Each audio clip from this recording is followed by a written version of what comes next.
who's gonna tell him? And I'm like, tell me what? That the new edition got announced 3 weeks ago and it's unimpressive. That's what the video was all about. People like it's not rocket science.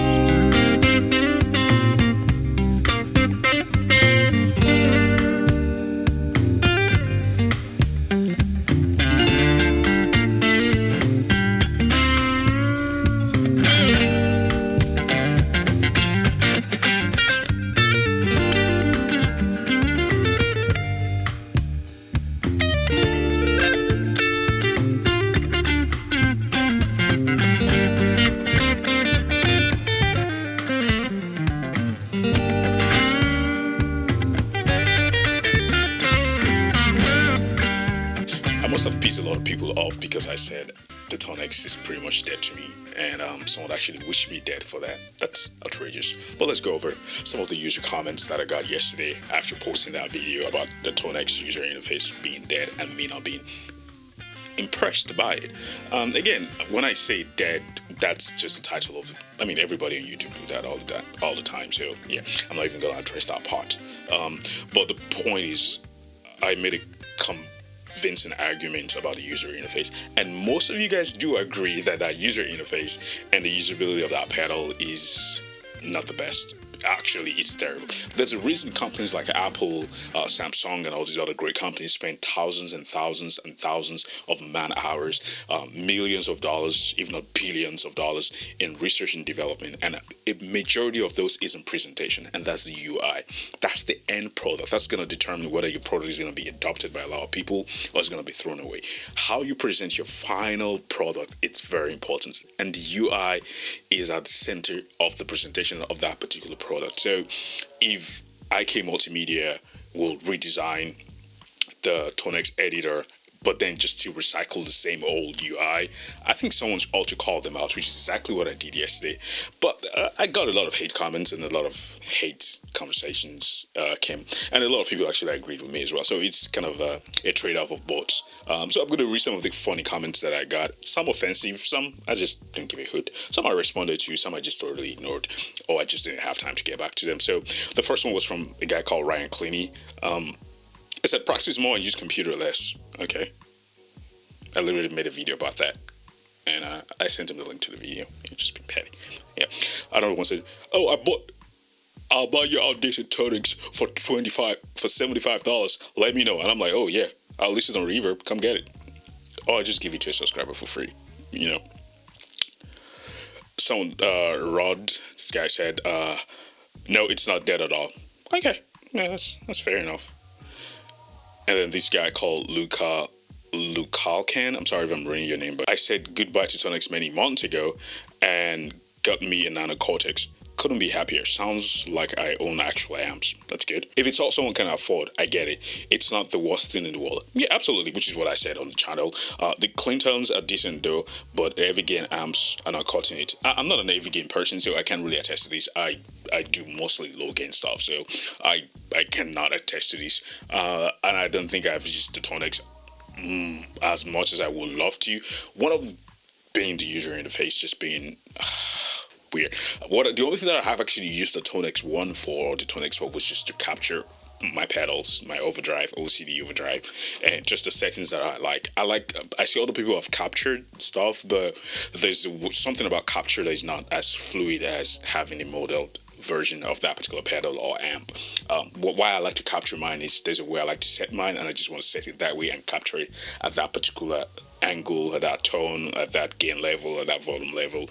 Is just perfect for me, which is why I like to capture my stuff, and that's what I've always used the Tonex 1 for, or the Tonex product for. So yeah, this guy actually makes a lot of sense, and I did respond to him. I think they're pretty decent sounding. The UI and the capability is where the pain is, which is what my old video was about, but some smart pants will never read through that. Another person said, in my opinion, super clickbaity, kind of super flaws. I'm not sure what that means. Everybody already knows it got issues, and anyone who has been paying attention knows the biggest issue will likely be addressed by the Tonex, but the Tonex isn't dead, blah blah blah, yada yada yada. All right, I heard you.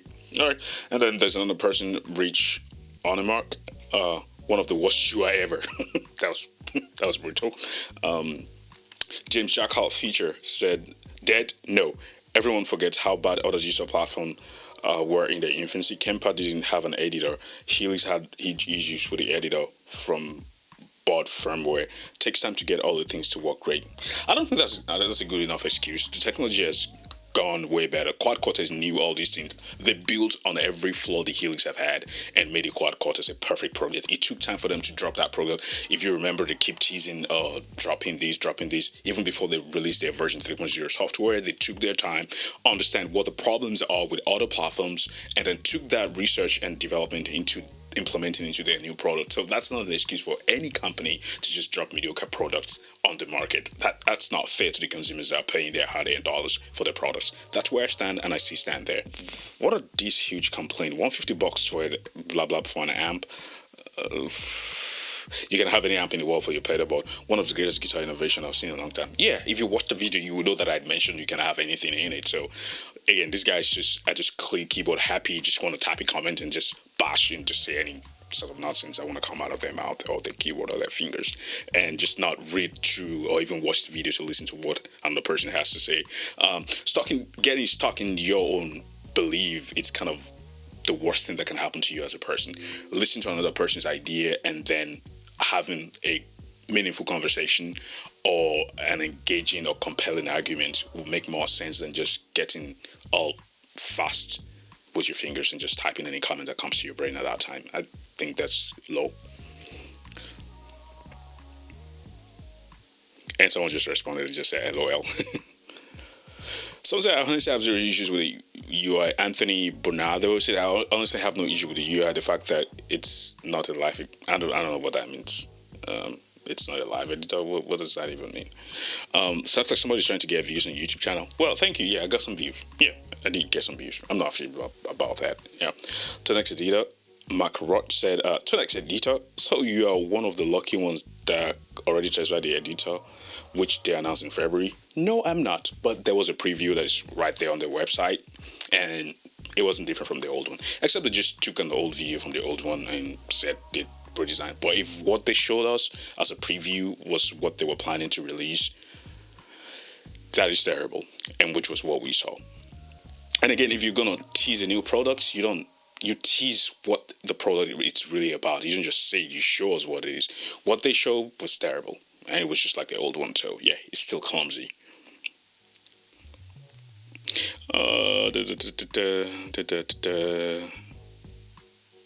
And some clothes guy said, "Oh, what a R guy." I'm just gonna put that on the screen. That's terrible. That's low for you, man. It says a lot about your personal self. Someone said, "Whatever." Oh yeah, whatever to you too. Someone actually made sense. Alistair John, "If anything, you're officially late to the party. YouTubers have been framing outrage for the Tonex UI for ages." Actually, I only got outraged because they promised a new update, and the update is just like the old one. So that's what triggered me. That's what ticked me off. Jason Service said, "It's funny reading these comments because everyone is complaining about title being clickbait, and yes, it's the kind of what he has to do to get people to notice his video on YouTube." Well, thank you, Jason. Yeah, you get it. Someone said clickbait. I said, okay. Clickbait doesn't get me going. Jeff Baker says, "Clickbait doesn't get me going, man. Good luck in the content industry." So what gets you going, dude? Like, that's creepy as hell. Rob White said, "In my opinion, super clickbaity, kind of superfluous, whatever that means. Everybody already knows you got issues." And that's what I said. What are you typing? Like, are you repeating exactly what I said in the video? Dude, come on. Yeah, like, that's exactly what I said in the video. Maybe watch the video before leaving a comment. I don't know. I think some people actually like the UI, and again, if you like it, there's no problem with that. It's absolutely fine. And then someone replied, "Well, who's gonna tell him?"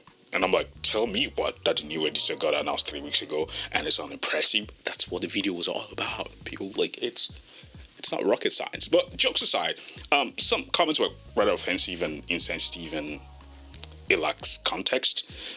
Some accuse you of being clickbaity. Okay, fine, but if that wasn't the title, I'm sure half of the people that clicked on the video would not click on the video. So Guess it worked. And again, I don't do that often. It's not something I do often. But my point is, it has to be said that as much as I like to just not talk about it and just not use it, I'm not using the Tonex anymore. It's leaving my stage. And if you know anything about this channel, the whole idea is to get you the best bang for your buck. I started using it. I've used it for a while. I discovered it doesn't make sense. So if someone asks me tomorrow, should I get a Tonex one? I'll tell them watch my last 3 videos and make an informed decision. And that's what the whole channel is all about. It's not to tell you, oh, one product is bad or that one is not good. If you have a similar workflow like I do, if you have a home studio like I do, if you're gun for hire like I am, and you can play for anybody, any session at any point in time, and versatility is your thing, it's at the core of your creative self, then I don't think you will have a good use for that pedal, because I didn't. If we have similar workflows, you're going to share the same belief that I share, and that's what this channel is all about. If you have a small home studio, and if you're running gun, you cannot have a device that just does some things well. You need a device that does most things well, and that's why I always switch device every few times, or even every freaking time. And one device that just never goes anywhere is the Line 6 Helix. It's always there, either in plug-in version or in the hardware version. It's always there. I've been using the Hotone Soul Press for more than 4 years.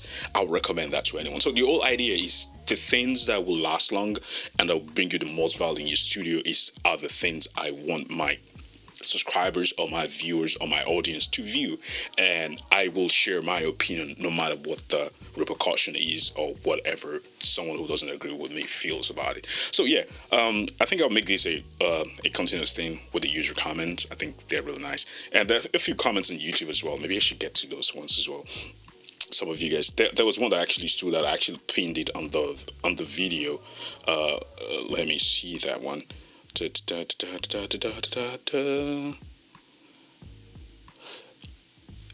the Rethink one said the regular Tonex pedal, it's not set and forget it. The Tonex one device really created to put creature text into $200 device. Yeah, I capture text into $200 device. Which no, it's the old capture tech is. It will only make sense if that device can actually do the capture, not to have to buy another $300 piece of gear to do the capture. I mean, I understand that you can play back the capture, which is what I can explain. I would hate that I have to explain this again. It's a capture text and you can have all the presets in there, but why not have a small device that can capture the tech and play back the capture tech itself? Am I making sense? Is this so hard to understand? Yeah, you can have over 150 presets. Yeah, you can read my response to it. You can go back to the video and read my response to it. Another one said, okay, so your use case, you did a full model and not a capture. You can tell me what I need and what I don't need. I need something that does both, and the Auto Ampere does that for the fraction of the cost. So yeah, why will I keep a $150 or $179? And actually it's not $179, because when you put the capture together, you're talking almost $450, $500 with the capture device. By the time you put those together, you're already over $500. So why will I have 2 devices when I can have one device that can just do more than just capture? I still have effects, great effects. It's touchscreen, the user interface is better, the audio quality is amazing, the sample rate is great, the processing power is great.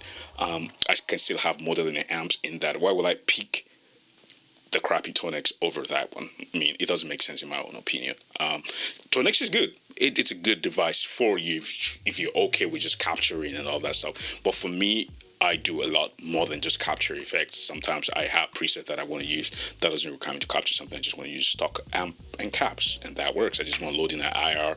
I use a stock. It works. If I want to use my capture with an IR, I can also do that within that. So why will I opt for something with more and more painful workflow and something with an easier workflow? It doesn't make any sense for me. I would rather use the Ampere than use a Tonex.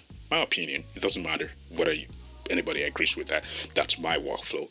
And if workflow is important to you and quality is also important to you, I think you'll see reasons in what I'm saying. Yeah, and then a lot of other comments. I think there was someone that actually made a lot of sense. His name is Andy Stry. I hope I'm saying that. Some things you said, if you want easy workflow, go all analog. I have a hybrid system. I'm not sure you can see. I do have real amp. I have real pedal. I have pedals everywhere in this place. So I'm not just in a hurry to do everything. I just use whatever works for me and what works well, if that makes sense. Yeah. So thank you guys for listening to me respond or rant to the rant. Makes sense. If this is an episode that you want to continue, let me know in the comments, and I'll see what I can do to make this more continuous over time. But overall, thank you guys for interacting with the video. I still like it. If you have any questions or anything, yeah, come back to the comments. And if you want to fight me again, let's do it in the comment. I will try my best to respond to every comment and everyone. And just don't be rude, be civil. That's the only thing I ask for. We can always disagree. That's okay. Disagreeing, there's nothing wrong in disagreeing. Our differences make the world it is. It will suck if everybody just agree and just all of us just use the Tonex and all of us just think the Tonex is great. That would be a freaking boring world, and I don't think I want to live there. Okay, so joke aside, my name is Dami. I'm a guitar player, audio engineer, and everything in between. And yeah, I guess I stirred up a controversy. It's not really a controversy because I believe there are a whole lot of you guys out there that actually see things the same way I did. I've seen comments, I've gotten DMs, and I've seen you guys' reaction to the video, and a lot of people agree with me that user interface needs some work and it could get better. Audio quality, great. The whole design and architecture, perfect. But end user experience. All right, thank you. Catch you later. Peace out.